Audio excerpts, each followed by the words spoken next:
Lucas 13, versículos 18 al 21. Y dijo, ¿a qué es semejante el reino de Dios y con qué lo compararé? Es semejante al grano de mostaza que un hombre tomó y sembró en su huerto y creció y se hizo árbol grande y las aves del cielo anidaron en sus ramas.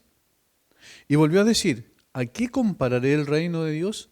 Es semejante a la levadura que una mujer tomó y escondió en 3 medidas de harina hasta que todo hubo fermentado.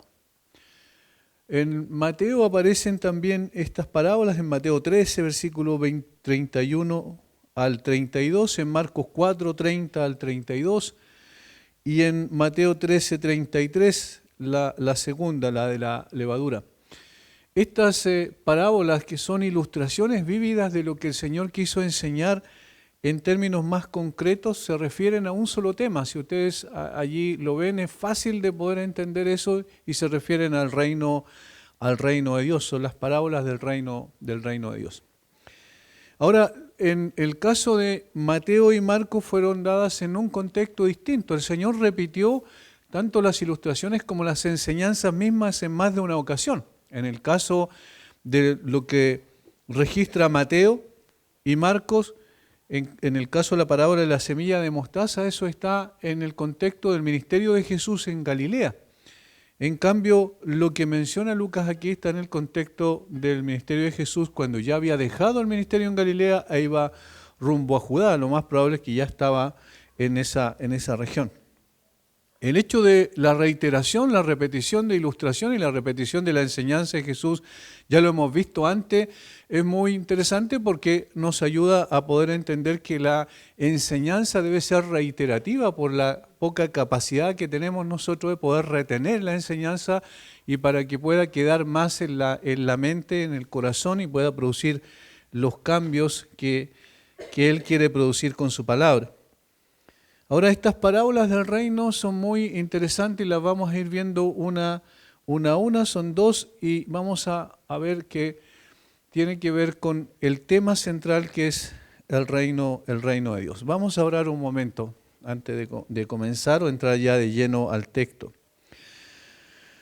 Padre, te damos gracias siempre, Señor, agradecidos porque tu palabra es buena, porque tu palabra es viva, porque tu palabra es eficaz, porque tu palabra, Señor, quita conceptos cerrados que pueden haber en nuestro corazón y también nos anticipa lo que tú ibas a hacer cuando viniste a esta tierra y la finalidad que tiene, Señor, lo que tú quieres transmitirnos a nosotros como iglesia del Señor Jesucristo, y cómo a través de ese proceso de enseñanza continua quieres capacitarnos para toda buena obra.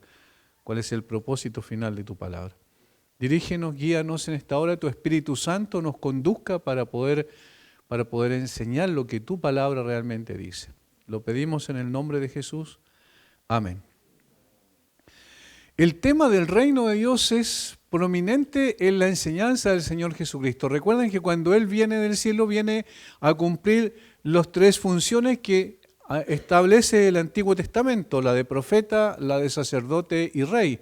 En la primera instancia, el Señor Jesucristo viene principalmente a cumplir la labor o la función de profeta, en ese sentido como maestro, como a quien venía a enseñar la verdad de Dios, como quien venía a transmitir una doctrina propiamente tal procedente del cielo. La segunda, que tenía que ver con el sacerdocio, es lo que ocurre después cuando Él va a la cruz, porque Él es el sacerdote que presenta ese sacrificio perfecto, y aquí el Cordero de Dios que quita el pecado del mundo, dijo Juan cuando lo vio, y el Señor entonces hace su labor de sacerdote y de sumo sacerdote al presentar su propia ofrenda en la cruz del Calvario. Y la de rey propiamente tal iba a tener que esperar, ¿cierto?, al final de los tiempos, cuando Él venga como el Rey de Reyes y Señor de Señores, Apocalipsis 19. Ahora, como profeta, durante 3 años y fracción, él hizo su ministerio terrenal en Galilea y en Judá, ¿cierto?, o en Judea, en el sur de Israel, tanto como en el norte. Y aquí, entonces, hubo algo bien especial que él hizo casi siempre en cada una de las enseñanzas que vemos. La mayoría de las enseñanzas que tenemos en los evangelios hablan de este tema del reino de Dios. Por eso podríamos decir, sin temor a equivocarnos, que uno de los temas principales de la predicación de Jesús en su ministerio terrenal era precisamente el reino de Dios. Vamos a ir viendo algunos textos que nos ayudan a poder ver que esta no es una afirmación antojadiza, sino que corresponde a lo que tenemos en la Biblia.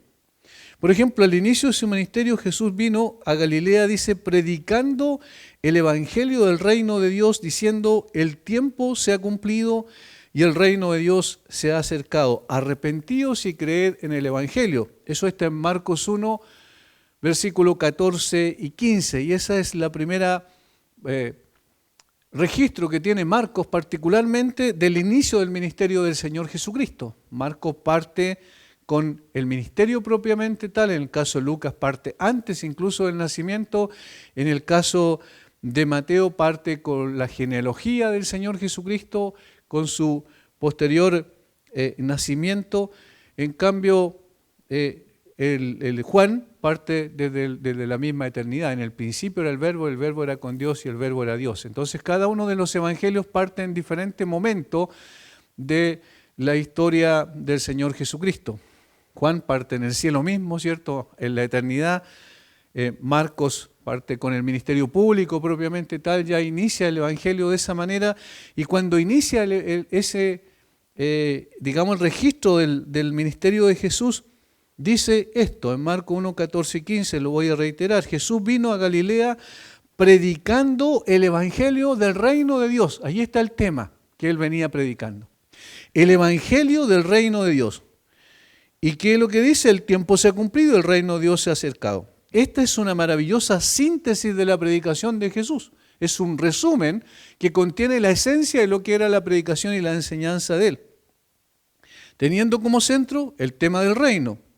Primero, el tiempo se había cumplido, es decir, según el plan predeterminado por el Padre, era el momento en que él comenzara a predicar el evangelio del reino de Dios.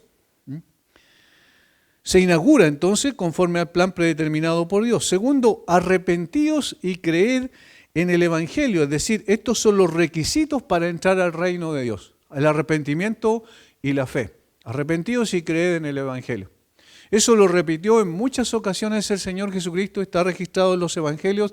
Por lo tanto, el tema en cuestión era el reino de Dios. La forma de entrar al reino de Dios era arrepentirse y creer, conforme al plan predeterminado por el Padre. Más tarde en su ministerio en Galilea, Jesús iba por todas las ciudades, dice Lucas 8:1, y aldeas y todas las ciudades y aldeas predicando y anunciando el evangelio del reino de Dios. Ahí tienen otro texto, Lucas 8:1. Aconteció después que Jesús iba por todas las ciudades y aldeas predicando y anunciando el evangelio del reino de Dios.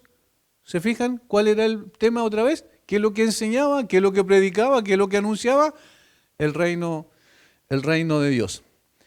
Cuando comienza el sermón del monte, él manifestó a sus discípulos, bienaventurados vosotros los pobres, porque vuestro es el reino de Dios. Lucas 6:20.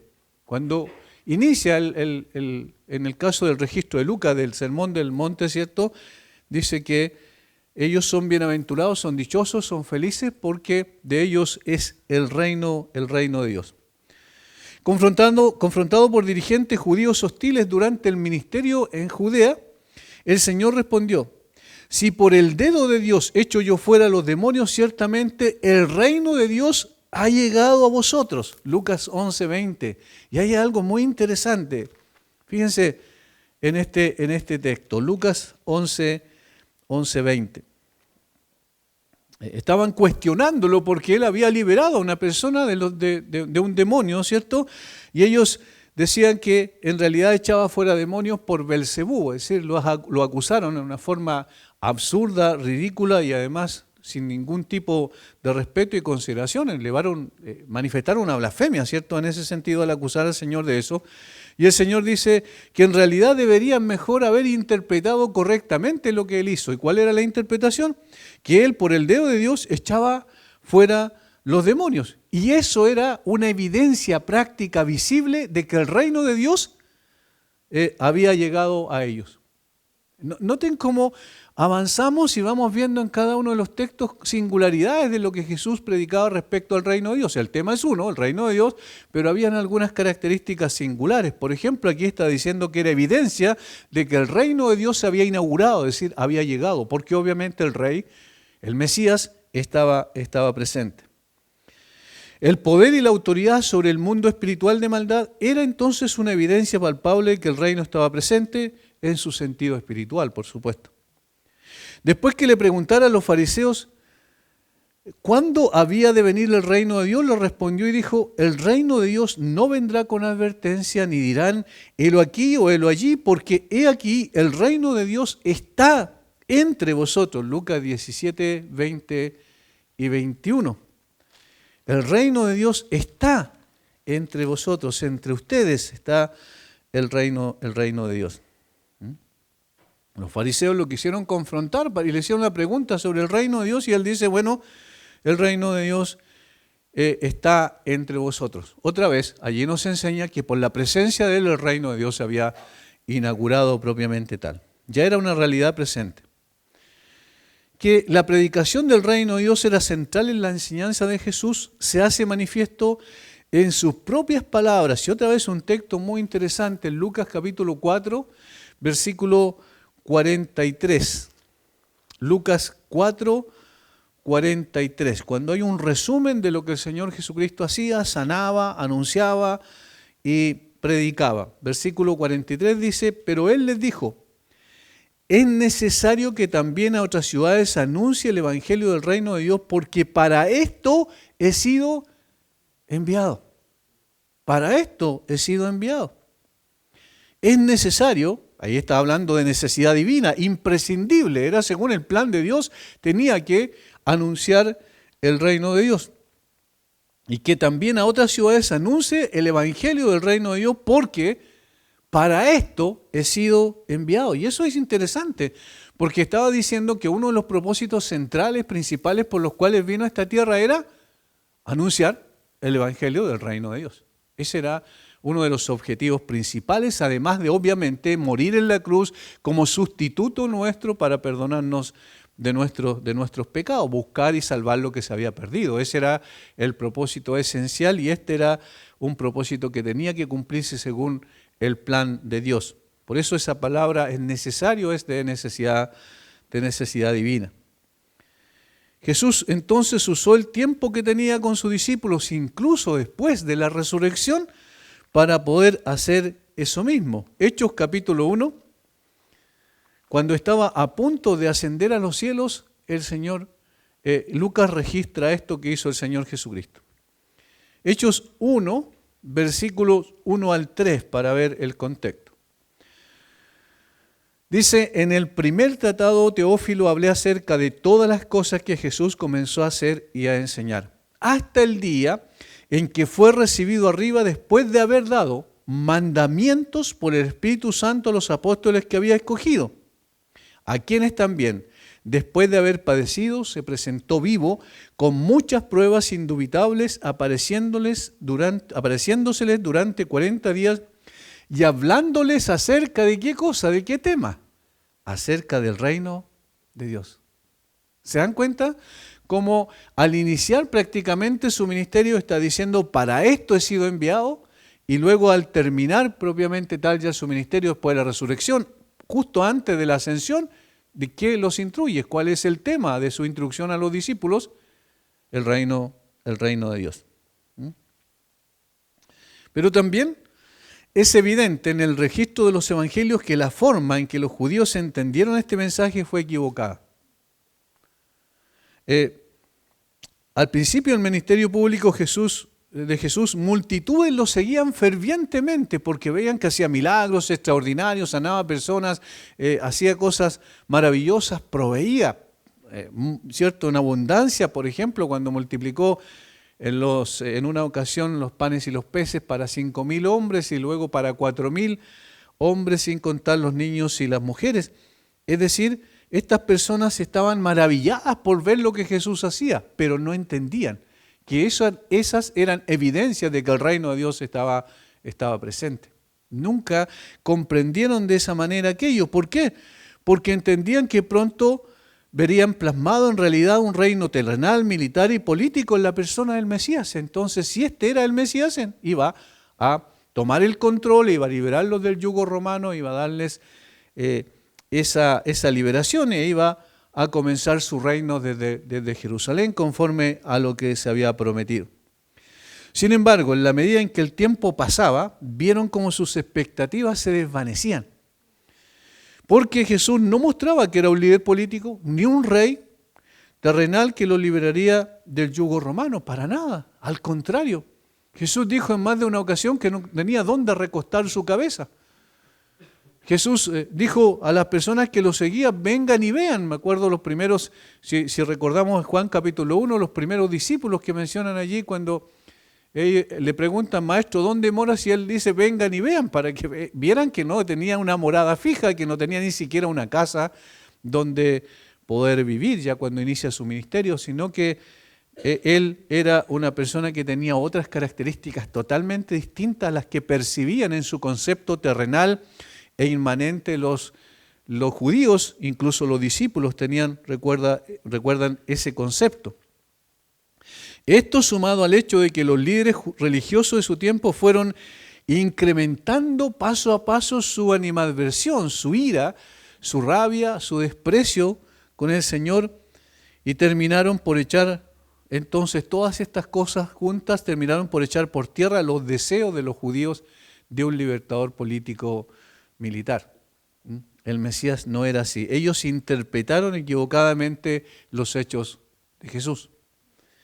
El hecho de que el reino de Dios que predicaba Jesús no era lo que los judíos esperaban, se deja de ver en que al final de su ministerio solo fueron 120 creyentes los que esperaron en Jerusalén la promesa del Padre de que el Espíritu Santo iba a venir sobre ellos. Si lo vemos desde la perspectiva terrenal y horizontalmente mirando las cosas, vemos que podemos decir desde el punto de vista del hombre fue un fracaso el ministerio del Señor Jesucristo. Obviamente no estamos haciendo esa afirmación, sino de la perspectiva humana. Todos lo que vieron eso seguramente dirían, no, esto no era nada en definitiva. Aún los discípulos recuerdan cuando Él murió, después estaban escondidos el día domingo, estaban escondidos por miedo a los judíos, porque no querían seguir la misma suerte del Maestro. De tal manera que incluso después de la resurrección también no eran muchos los que estuvieron con Él. Ahora, desde la perspectiva divina era totalmente distinto. Sí, el Señor Jesucristo hizo lo que tenía que hacer y cumplió perfectamente el plan del Padre. Ahora, el reino literal y terrenal de Jesús, y esto es lo que nosotros hemos de entender cuando hablamos del reino de Dios en el contexto de que Jesús lo enseñó, debía esperar a ser manifestado en su segunda venida, no en su primera venida, literalmente. El reino literal tendría que esperar el regreso del Señor Jesucristo, donde Él va a reinar desde Jerusalén a todas las naciones. El hecho de que desde la perspectiva humana el reino fuera tan pequeño e insignificante en sus comienzos motiva entonces estas parábolas de Jesús, donde explica la naturaleza y el desarrollo del reino hasta su total consumación. Desde la perspectiva humana, otra vez, no tenía nada extraordinario, aunque sí, era sobrenatural, aunque sí vieron milagros y todo eso, pero desde la perspectiva humana no tuvo mayor impacto aparentemente en la inauguración del reino de Dios con la presencia del Mesías. Pero el Señor estaba haciendo algo extraordinario que iba a tener consecuencias tremendamente grandes en lo sucesivo. La primera parábola, la parábola de la semilla de mostaza, o del grano de mostaza, ¿cierto? Como dice el texto, ilustra el progreso del reino por medio del poder que estaba inherente en la semilla de mostaza y que posteriormente se desarrollaría. Y habla de la propagación del Evangelio en todo el tiempo de la iglesia hasta su consumación. Y pone el énfasis en lo externo, es decir, en el cristianismo como gran paraguas en lo general. Mientras que la segunda muestra la influencia del reino o el efecto en el corazón de las personas internamente concebido. La primera entonces apunta a lo externo, la segunda apunta a lo interno. La primera manifiesta a través del crecimiento paulatino de la iglesia y el crecimiento y la expansión de la iglesia en todas partes del mundo. Y la segunda tiene que ver con lo que produce esta semilla de mostaza que viene siendo, ¿cierto?, el evangelio en el corazón de las personas a través de, quiero decir, la levadura en el corazón de las personas en términos positivos, como vamos a ver enseguida, para poder influenciar todo el ser de la persona y transformarlo como la Biblia menciona en santificación en su vida. Ahora entonces entramos al texto propiamente tal y vamos a lo primero, el poder del reino en el mundo. El poder del reino en el mundo por medio de la propagación del evangelio. Esto es lo primero que apunta la parábola de la semilla o el grano de mostaza. Y dijo, ¿a qué es semejante el reino de Dios y con qué lo compararé? Fíjense que las dos parábolas empiezan más o menos iguales. Versículo 20. Volvió a decir, ¿a qué compararé el reino de Dios? Entonces lo que está diciendo que va a usar una analogía, va a usar una ilustración de algo conocido para poder explicar algo desconocido. Lo que era normal en la manera en que Jesús enseñaba. Lo que Jesús acababa de hacer con la sanidad y al mismo tiempo liberación de la mujer en la sinagoga, mostraba claramente que el Mesías estaba presente. Por tanto, el reino se había acercado a ellos en la persona del rey. De tal manera que ahora Jesús presenta esta verdad a través de dos parábolas que apuntan a los comienzos y expansión del reino de Dios. Tanto la parábola del grano o la semilla de mostaza como la de la levadura apuntan a ilustrar la misma verdad, concebida en dos maneras complementarias respecto al reino de Dios. La primera, como dije, comienza con una pregunta, ¿a qué es semejante el reino de Dios y con qué la compararé? Y esta describe entonces el tema que ilustra esta parábola. La idea es que mostrar por medio de algo conocido en la vida agraria de la gente una semilla de mostaza y su extraordinario crecimiento. Los principios son insignificantes, pero finalmente de una semilla se transforma en un gran árbol. Y aquí está hablando de la expansión y cuánto abarca esa semilla que en principio era algo insignificante. Esto entonces se evidencia del poder inherente en la semilla del Evangelio. Y esa es una de las cosas que siempre tratamos de enfatizar cuando enseñamos. El Evangelio tiene un poder inherente en sí mismo. El Evangelio no necesita nada, absolutamente nada, para producir el fruto de cambiar y transformar el corazón de las personas. Y en términos de la primera parábola, no necesita de la ayuda nuestra para poder expandirse y hacer crecer esta semilla, que en principio ni se ve porque está en el suelo, bajo la tierra, pero luego se va a hacer un gran árbol, como dice el versículo 19. Lo primero que hay que notar en esta comparación o analogía es que Jesús usa como analogía la semilla más pequeña conocida hasta ese entonces. Algunas personas cuestionan la Biblia desde la perspectiva del siglo XXI y dicen, no, pero la semilla más pequeña no es la semilla de mostaza. Pero lo que ignoran que a propósito seguramente es que en ese tiempo la semilla más conocida era la semilla de mostaza, era la más pequeña. Lo que pasa es que ahora con muchos siglos después hubieron otros descubrimientos, pero en el contexto incluso en términos agrarios de la cultura judía, la semilla de mostaza era la más pequeña. Incluso se usaba esta frase como una frase proverbial para descubrir algo sumamente pequeño, diminuto. Por ejemplo, Lucas capítulo 17, versículo 6. Versículo 5 dice, dijeron los apóstoles al Señor, aumentanos la fe. Entonces el Señor dijo, si tuvierais fe como un grano de mostaza, ¿ven que lo usaba como proverbio? podrías decir a este sicómoro, desarráigate y plántate en el mar y os acontecerá.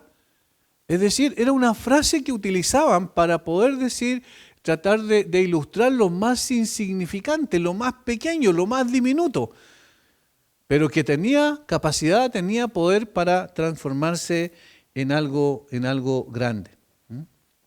Por lo mismo, en este caso, en el caso de Lucas capítulo 13, versículo 18, tiene el propósito de ilustrar los humildes comienzos del reino de Dios. Pensemos un poquito en eso.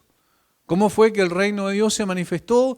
Con pompa, con una, ¿cierto? Vinieron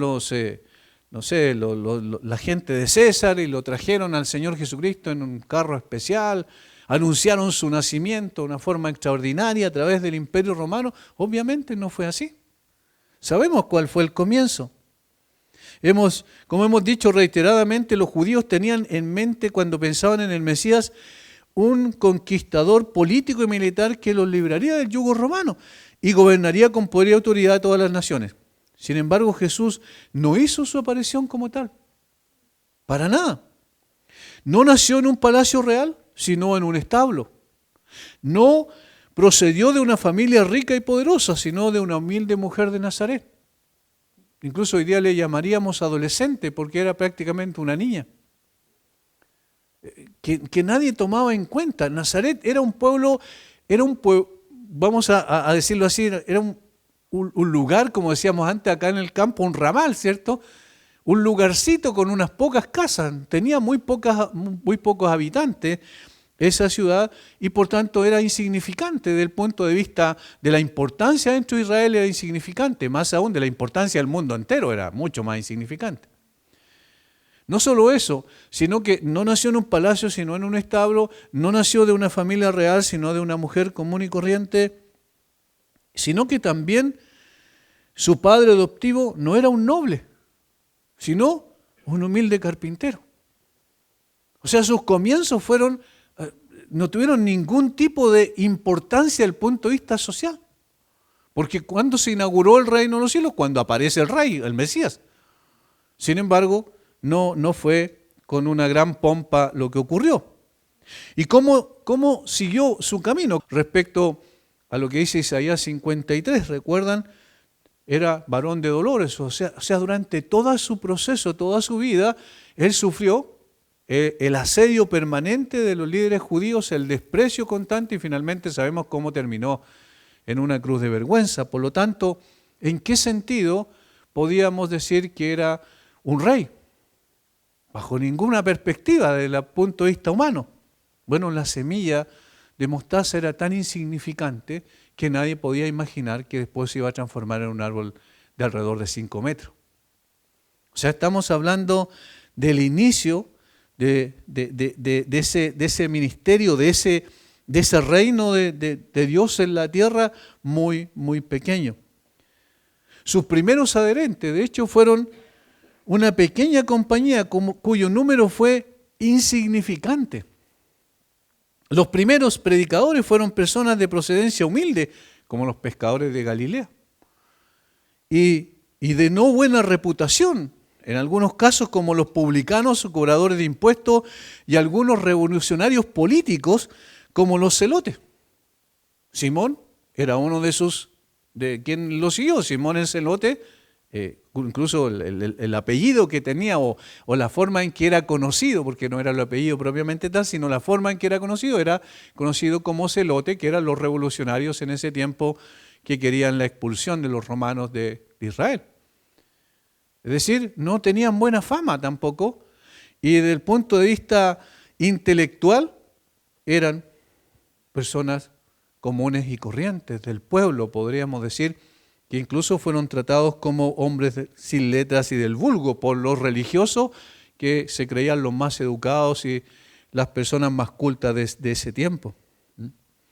Ningún miembro era de la élite religiosa.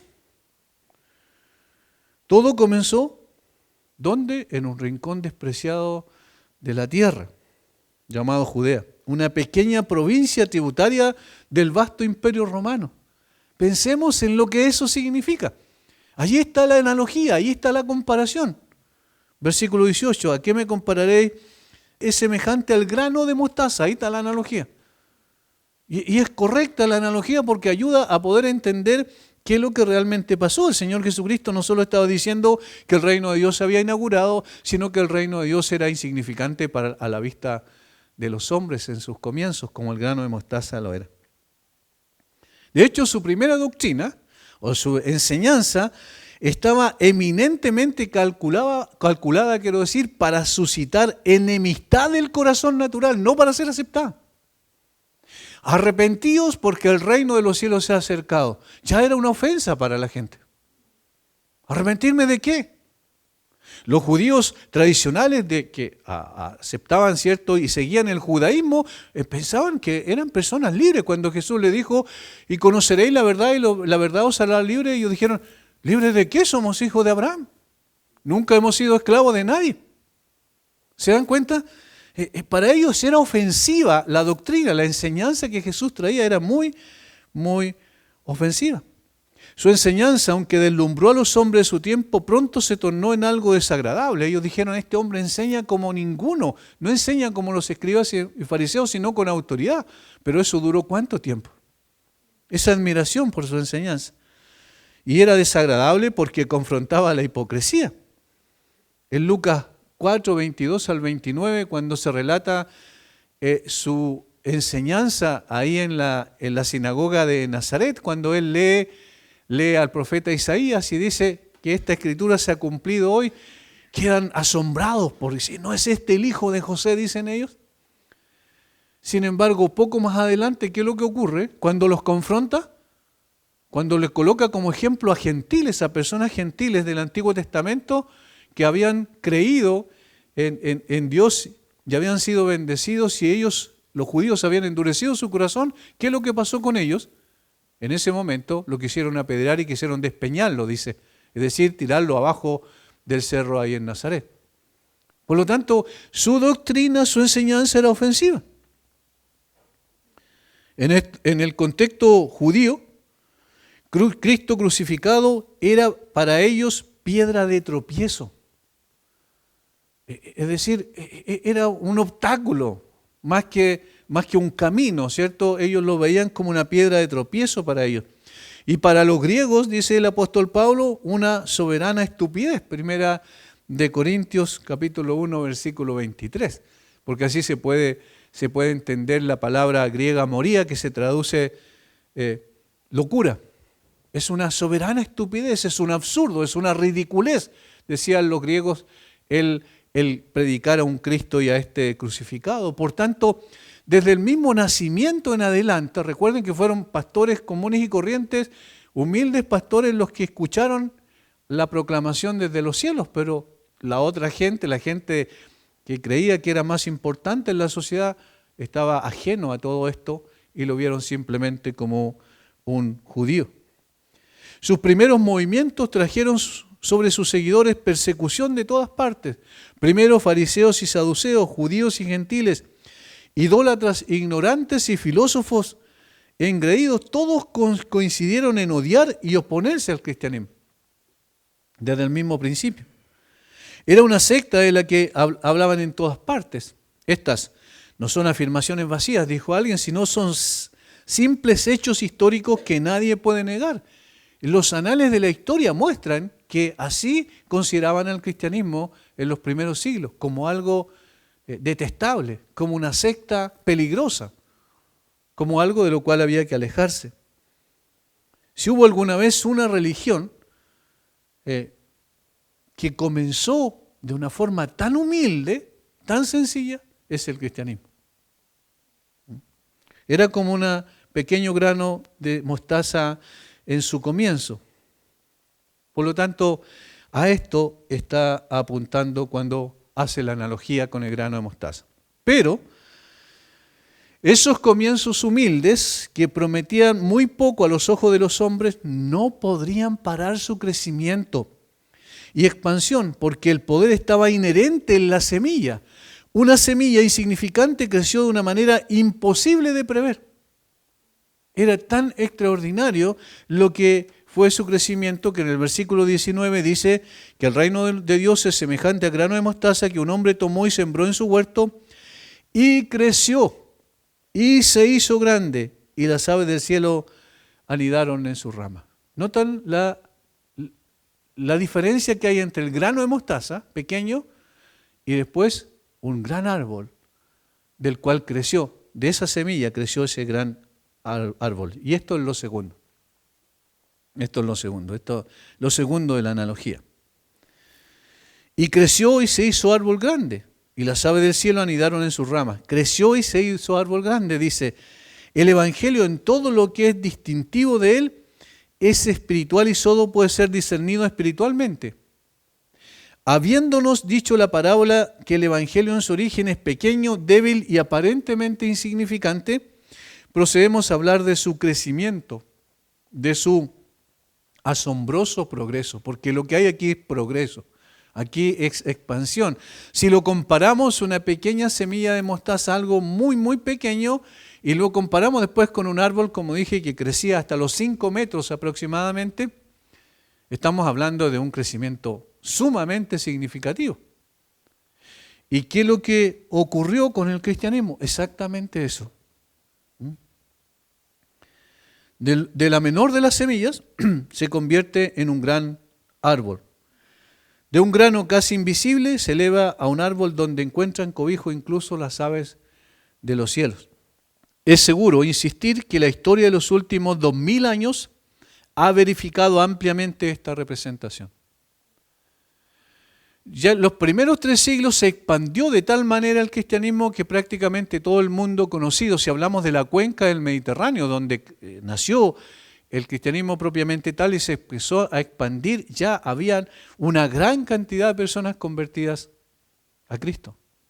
Ahora, desde la perspectiva humana todavía era aparentemente insignificante, pero ya en todos los lugares o la mayoría de los lugares que estaban alrededor del Mediterráneo, allí ya habían plantado iglesia. El apóstol Pablo es un ejemplo de ello, cómo fue plantando iglesia en Asia Menor, después incluso pasó a Europa, a Macedonia, a Acaya, en el sur, y entonces también a través de la predicación de Felipe, por ejemplo, el evangelio llegó a un hombre de Etiopía. Seguro ese hombre de Etiopía llevó el evangelio posteriormente y en África igualmente comenzó a expandirse el evangelio. De tal manera que ya estaba creciendo, ya estaba teniendo, su tronco había crecido con más fuerza y estaba progresando la iglesia. La iglesia que en Pentecostés solo contaba con unas pocas personas, como hemos dicho, pronto contó en sus adherentes por miles, rompió las trabas del judaísmo, y aunque en la vida de sus primeros apóstoles se expandió por toda la cuenca del Mediterráneo, la cuna de la civilización, sin otro instrumento que la locura de la predicación. Eso es lo que dice Pablo a los Corintios.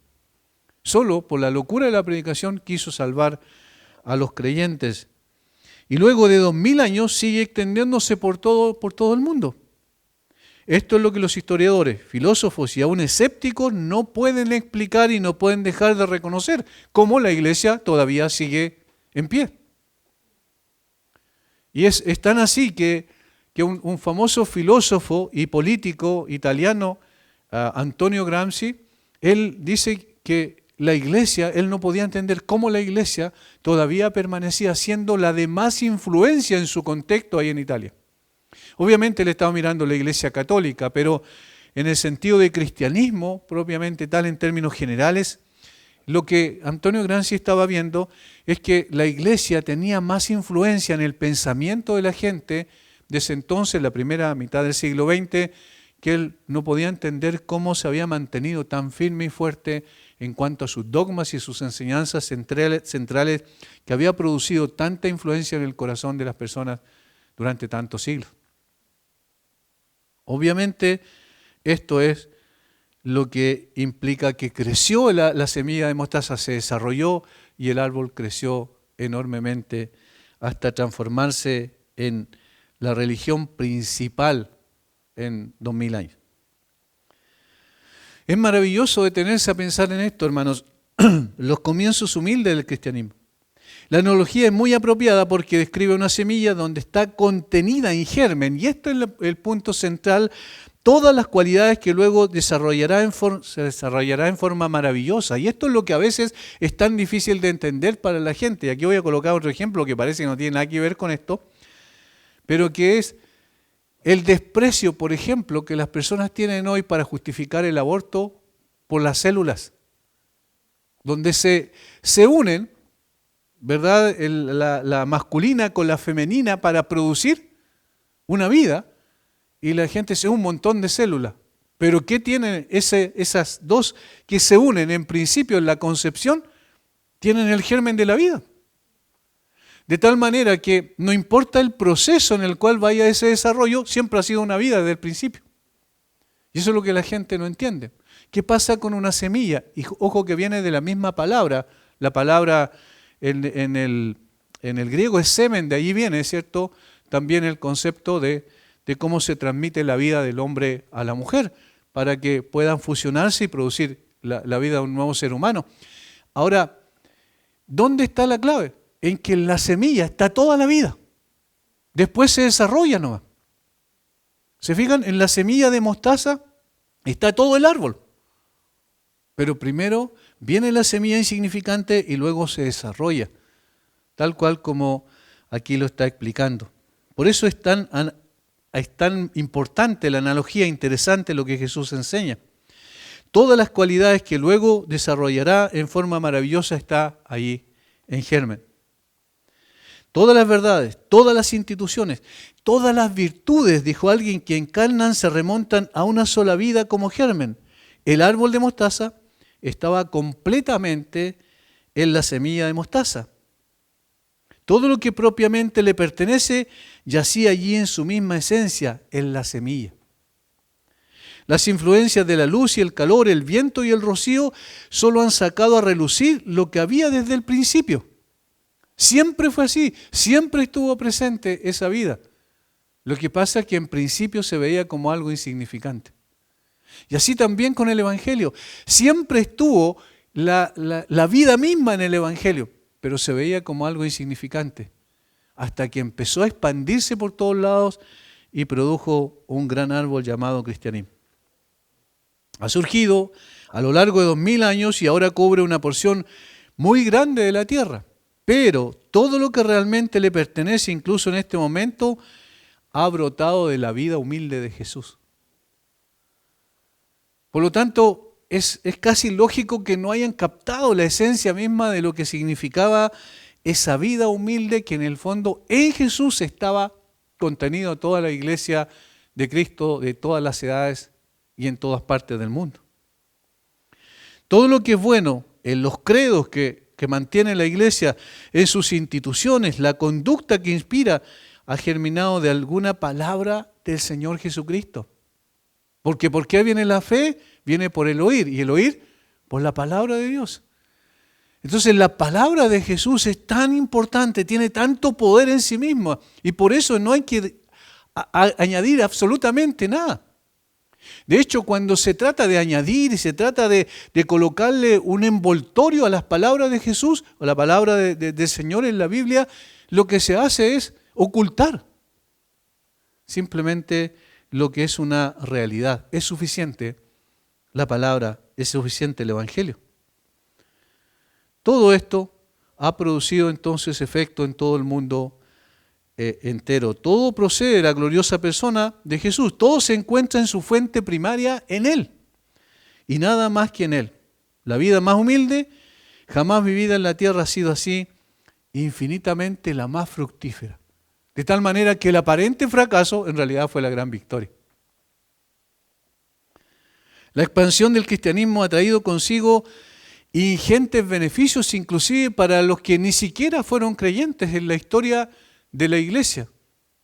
Por ejemplo, se desarrollaron las ciencias. Los primeros que empezaron con la ciencia a desarrollarla propiamente tal como la conocemos, claro, hoy día está distorsionada, pero cuando comenzó la ciencia en Inglaterra, por ejemplo, donde se reunían los primeros físicos, el caso de Newton, por ejemplo, Y en caso de otros que vinieron después, empezaron por el cristianismo. Ellos eran creyentes que trajeron la ciencia y los descubrimientos a la realidad.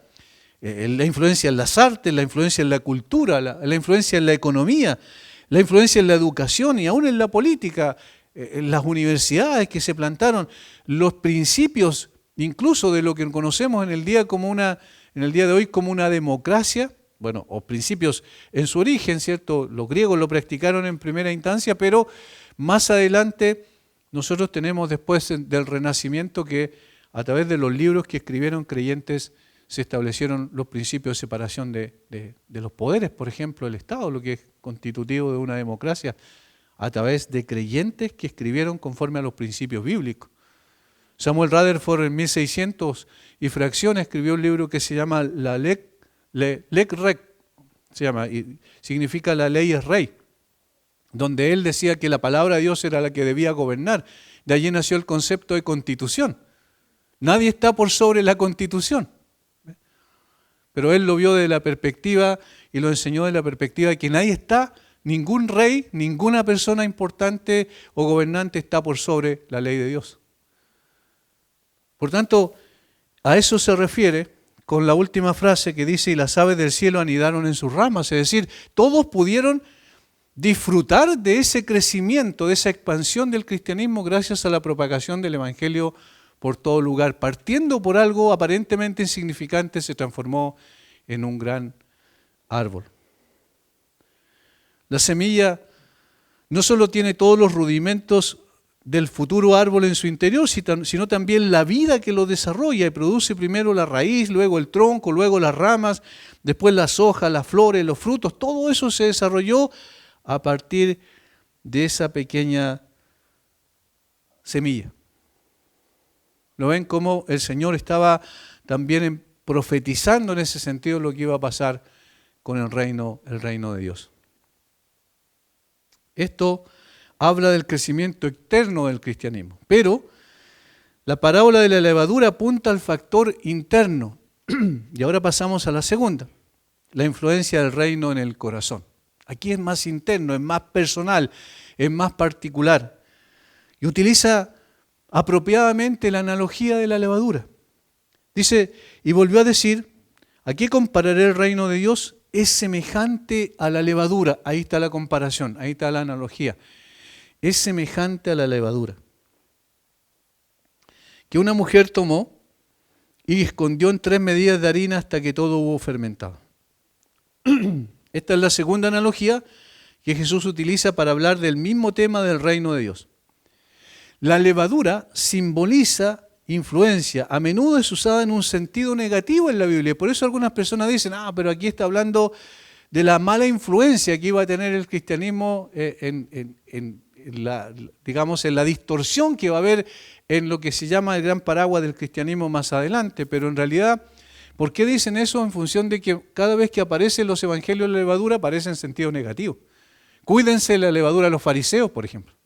Se estaba refiriendo a la enseñanza. Cuídense de la levadura de los fariseos, se estaban refiriendo a la hipocresía, por ejemplo, también.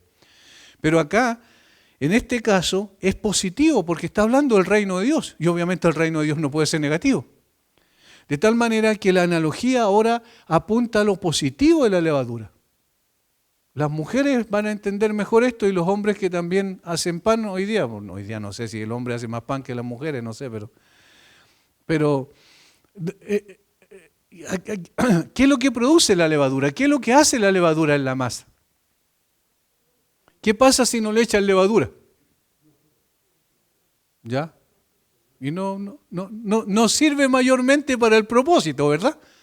O sea, la levadura no solo le da el crecimiento, porque por su influencia crece, ¿verdad? Sino también le da la consistencia y le da más el sabor al pan. Por lo tanto, la levadura lo que hace es, en ese sentido, beneficiar a la harina para que se produzca el pan. Bueno, en ese sentido es usada aquí en el sentido positivo.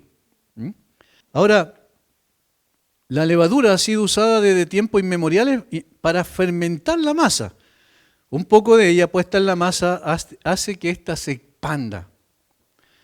3 medidas corresponden a una cantidad de harina bastante grande, alrededor de 25 kilos. Cuando dice aquí el texto, es semejante a la levadura que una mujer tomó y escondió en 3 medidas de harina, está hablando de alrededor de 25 kilos de harina. Hay 2 observaciones que podemos hacer de esta analogía, entendiendo que la harina representa al ser humano y la levadura al reino de Dios. Aquí podemos hacer 2 observaciones. Primero, la influencia que produce el Evangelio en el corazón de las personas permanece oculto a los ojos de la gente. Fíjense el verbo que utiliza, versículo 21, es semejante a la levadura que una mujer tomó y escondió. O también se puede traducir, ocultó. Permanece oculto. El reino de Dios viene por medio de la proclamación, la predicación del Evangelio y crece en un hombre, en un corazón receptivo. No viene en el nacimiento natural, no viene con el ser humano. Es externo a él. Pero se coloca, por decirlo, usando la analogía, se coloca la levadura en la masa que es el ser humano, en la harina que es el ser humano, para producir un cambio sustancial en su vida. No nace, como dice la Biblia, de voluntad de sangre, de voluntad de carne, ni de voluntad de varón, sino de Dios. Dios es el que la coloca en el corazón. Por lo tanto, donde quiera que esté la obra de la gracia de Dios por medio del Evangelio en el corazón, en el alma del pecador, viene a producir un nuevo nacimiento. Es transformada esa masa deforme en una masa con un sabor distinto en términos espirituales. Es librada esa persona del poder de las tinieblas y trasladada al reino de su amado Hijo, como dice el apóstol Pablo a los Colosenses. La levadura es comparada al Evangelio que viene a una persona y produce nueva vida, en ese sentido. Allí el reino de Dios se hace presente de una manera personal y trascendente cuando el Evangelio haya cabida en el corazón. Esta primera etapa no es fácil que puedan notarla las personas extrañas a quien la experimenta. Ni siquiera quien está experimentando en su corazón puede captar toda la esencia de lo que significa lo que está pasando en su alma. De hecho, decimos nosotros cuando nos convertimos, algo está pasando, está cambiando, pero no sé, todavía no puedo explicar completamente lo que está ocurriendo. Está oculta. Algunos pensamientos serios y remordimiento de conciencia vienen a la vida de la persona en quien ha sido depositada la levadura del Evangelio y comienza a percibir cosas que antes no percibía.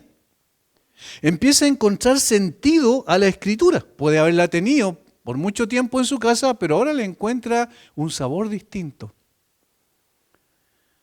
Tiene un deseo de orar, tiene una determinación de comenzar a leer la Biblia, tiene una atracción gradual hacia los medios de gracia, disciplinas espirituales, quiere orar, quiere leer la Biblia, quiere meditar en ella, aunque todavía no entiende mucho cuando recién comienza, pero ya tiene una tendencia hacia esas cosas que son del Señor. ¿No es así lo que pasó cuando nos convertimos al Señor?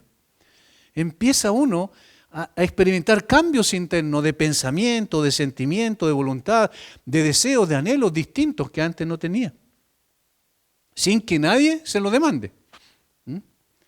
Mayor conciencia de pecado, por ejemplo, y un creciente disgusto por el pecado. Ya no lo vemos como antes. Antes lo veíamos como algo natural. No había esa conciencia de culpa en nuestra mente, en nuestra conciencia, en nuestro corazón. Porque lo veíamos como algo normal. Pero si todos lo hacen, yo también lo hago. ¿Cuál es el problema? Pero cuando viene el Evangelio al corazón, cuando empieza esa transformación de gracia, cuando la levadura del Evangelio, en este caso, es depositada en el corazón, se producen estos cambios. Mayor conciencia de pecado, un creciente disgusto por ello. Estos pueden ser algunos de los primeros síntomas de que la gracia comienza a conmover el corazón del hombre. Son síntomas que solo las personas pueden experimentar, al mismo tiempo que son ignorados por otros. Pero son a menudo los primeros pasos de la conversión. De allí, entonces, que permanece oculto a los ojos de la mayoría, pero que la persona que lo está experimentando, por eso hablamos de un proceso interno es mucho más notorio.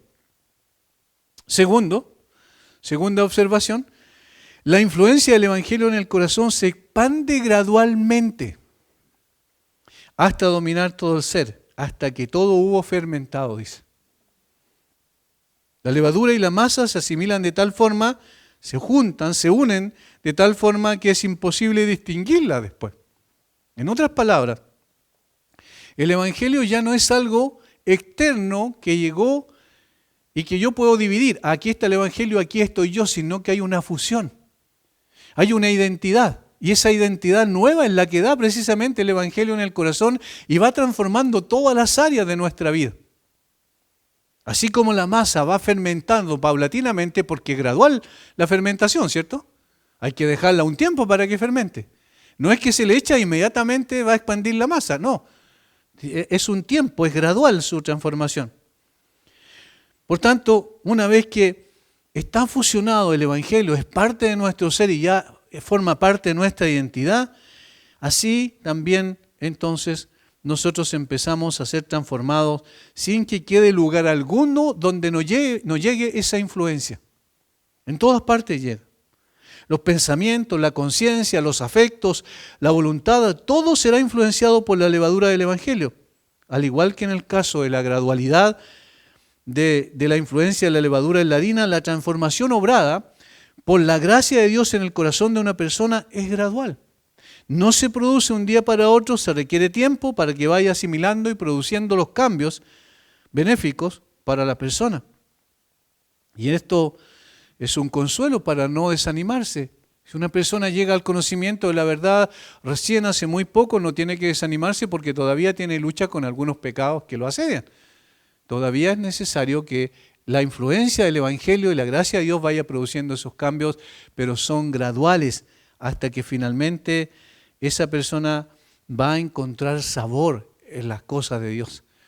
Va a deleitarse en las cosas de Dios y no va a ser por fuerza, no va a ser porque alguien externamente le diga tienes que hacer esto, sino porque va descubriendo que no hay una vida mejor como la vida de seguir a Cristo. Pero eso es producto de esta levadura del Evangelio que va produciendo los cambios profundos en su corazón.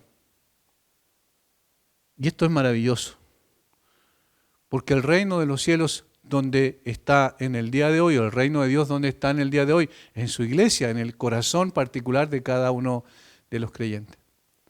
Y esto esperando hasta la consumación, cuando el reino sea también literal y el Señor reine y gobierne de Jerusalén conforme a la promesa que Él ha hecho en su segunda venida. Mientras tanto, el cristianismo va a seguir expandiéndose como el árbol que nació de la pequeña semilla de mostaza, y la levadura va a seguir produciendo su influencia en el corazón individualmente considerado de cada persona hasta transformarlo completamente. Que el Señor bendiga su palabra y nos haga también conscientes de estas verdades maravillosas y estas ilustraciones tan preciosas que el Señor utiliza para enseñarnos verdades más profundas. Padre, muchas gracias por este tiempo. Gracias por tu maravillosa palabra. Gracias por Jesucristo, nuestro bendito Señor, que enseñó con tanta perfección verdades tan lindas y al mismo tiempo tan importantes para que nosotros asimilemos la verdad y podamos deleitarnos en esa verdad. Señor, bendice tu palabra y bendice a cada uno de los hermanos. En el nombre de Jesús. Amén.